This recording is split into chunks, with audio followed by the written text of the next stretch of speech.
ઉડુપી શ્રી કૃષ્ણ મઠમાં 19 જાન્યુઆરીથી વસ્ત્ર સંહિતાનો અમલ।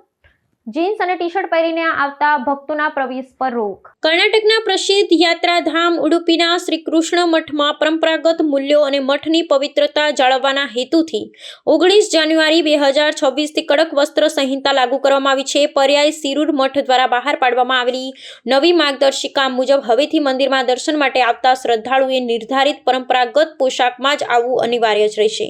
મઠના વહીવટદારોએ સ્પષ્ટ કર્યું છે કે જીન્સ, ટી-શર્ટ, ટૂંકા વસ્ત્રો અથવા પશ્ચિમી ઢબના આધુનિક કપડાં પહેરીને આવતા ભક્તોને મંદિરના આંતરિક ભાગમાં પ્રવેશ આપવામાં આવશે નહીં। આ નવા નિયમો હેઠળ પુરુષ ભક્તો માટે ગર્ભગૃહ અને મંદિરના મુખ્ય વિસ્તારોમાં પ્રવેશતી વખતે શર્ટ ઉતારવો ફરજિયાત બનાવવામાં આવ્યો છે।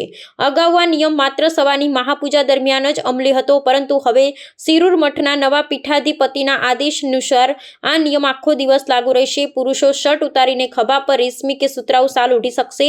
તેવી જ રીતે મહિલા ભક્તો માટે પણ સાડી અથવા મર્યાદિત પંજાબી પોશાક જેવા ભારતીય પરંપરાગત વસ્ત્રો પહેરવા જરૂરી છે, જ્યારે સ્લીવલેસ અને ટૂંકા વસ્ત્રો પર સંપૂર્ણ પ્રતિબંધ મૂકવામાં આવ્યો છે। મઠના દિવાન દ્વારા જણાવવામાં આવ્યું છે કે 800 વર્ષ જૂની આ ધાર્મિક સંસ્થાની મર્યાદા જાળવવા અને ભક્તોમાં આધ્યાત્મિક શિસ્ત કેળવવા માટે આ નિર્ણય લેવામાં આવ્યો છે।